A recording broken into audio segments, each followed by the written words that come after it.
In this game, you will engage on a crazy run through Belgium and its breweries. Visit as many as possible, buy their beers and taste them throughout the competition, and be back on the Grand Place of Brussels to party and see who is the winner. Let's set up the game. Place the main board in the center of the table. Take the coaster tokens from the cloth bag and place them on the corresponding brewery numbers depending on the number of players. Then, place a bottle of the corresponding color on each of the breweries on the main board. Shuffle the 3 decks of objective cards separately and place them close to the board. Place 4 level 1 objective cards face up to the right of the divider, and 3 level 1 objective cards also face up to the left of it. Draw as many level 3 objective cards as the number of players, and place them on the board in these spaces. They correspond to end of game conditions to score the indicated victory points. Place the end of the day token on the position corresponding to the first day of racing on the time scale. Now that the board is set, let's take care of the racers. Each player receives a player board, the material corresponding to the chosen color, and a cheese token. Place a cube at the bottom of each bonus scale at the bottom of the cheers scale. Place the cheese token at the bottom of the strap in your backpack. Place your disc on the time tracker in turn order, with the first player on top. Everyone starts at 0 on the score track. Place a meeple on the Grand Palace in Brussels, and a meeple in the lowest space of the breathalyzer, which is your blood alcohol level. You're now ready to race. The first player performs an action and moves his or her disc on the time scale according to the time required for the action taken. Think of these rounds as full days and these time units as hours spent. The next player is the player who has his or her disc last on the time track. He will play actions until he surpasses the first player. The turn continues until all player discs are stacked on the last space of the daytime track. Now let's take a look at the possible actions on your turn. You can do a move action but only move between 2 breweries connected by a road. To move around, you have the choice between 3 different means of transport: the bicycle, public transport, and hitchhiking. Each requires specific time depending on the distance, but also has movement constraints. The bicycle is the safest way. You move your meeple to the chosen brewery and simply move your disc on the time track a number of time units corresponding to a bike movement. Using the bike can also sober you up and bring down your blood alcohol levels. You cannot cycle if your breathalyzer reaches the crossed out bike symbol, so stay active. Public transport is kind of a risk. When you use public transport, you always subject yourself to a possible delay. To determine the delay, you'll roll a die. If you get a 6, your transport is late and you must add 2 time units to the value indicated between the 2 breweries. On any other result, you simply advanced on the time track the number indicated in the public transport symbol. If your breathalyzer token is at the ×2 symbol due to your heightened state of drunkenness, the time spent on public transport is doubled. If you are carrying beer in your backpack, you can taste one every 2 time units spent on public transport and then you discard it. Finally, you can hitchhike, the most hazardous mode.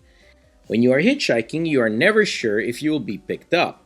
Roll the die and they'll determine whether or not a motorist has stopped.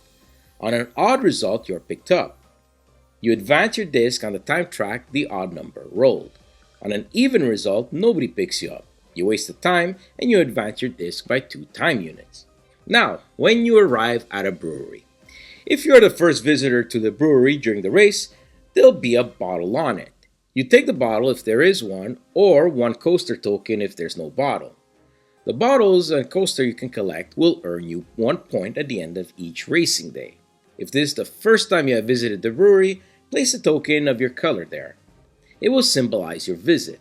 At the end of the game, the more breweries you have visited, the more you will earn points. If the brewery you are visiting has a letter on a blue background, it means that the brewery has a bonus.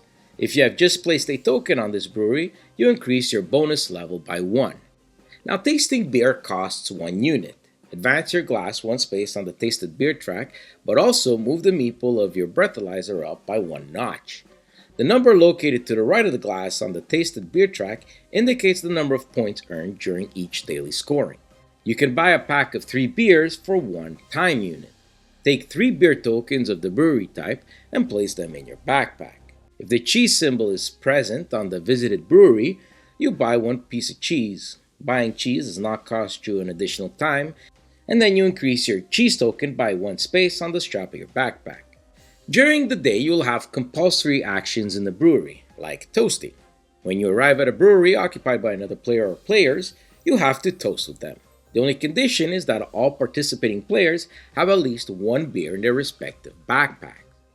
Otherwise, the action cannot take place. Players will go up 1 level on the cheer scale. The type of beer offered is important for the achievement on the objective cards.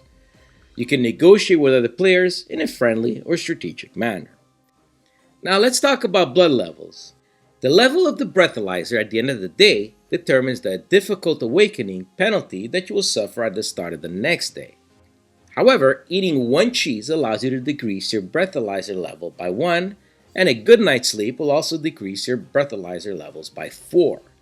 The pieces of cheese stocked in your strap of your backpack will earn you 1 VP at the end of the game, so use them wisely. Now let's look at camping. At the end of the day, you can decide to switch to camping mode. You can then convert beers transported from your backpack into tasted beers, and this at a rate of 1 time unit per conversion. At the end of each day, once all players have reached the last space on the time track, the turn order for the next day is determined.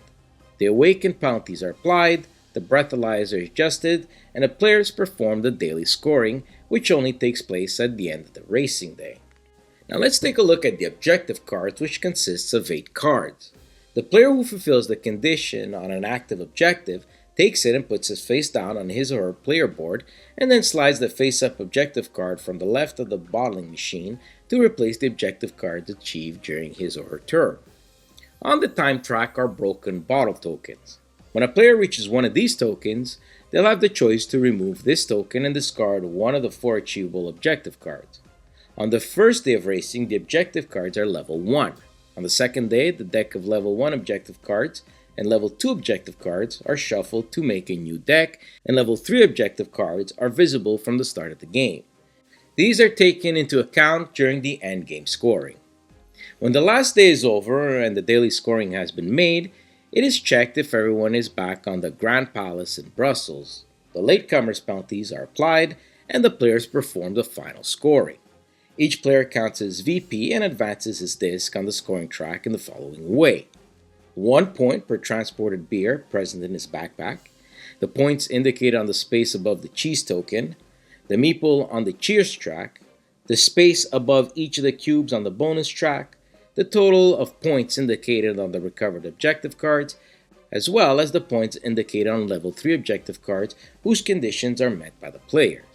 And finally, for breweries visited, the player scores points according to the number of breweries he has visited during the race, and the winner is the player with the highest score at the end of the race. The Belgian beer race is a fun light game where you can enjoy the traditional festivals and beer hopping nights as they are known for. The idea of not having any money in the game like this is fresh, and using time as currency is a good mechanic. You have a lot of choices on your turn, and the game feels very friendly, especially when encountering your friends in a brewery to trade bottles from your backpacks. We really enjoyed this racing, action-taking blood alcohol management game, and we strongly suggest that you go check out their Kickstarter page. And as always, if you like it, back it. Enjoyed our review? Like the video and subscribe. You can also find us on social media like Facebook and Instagram. Thanks for watching. Until next time.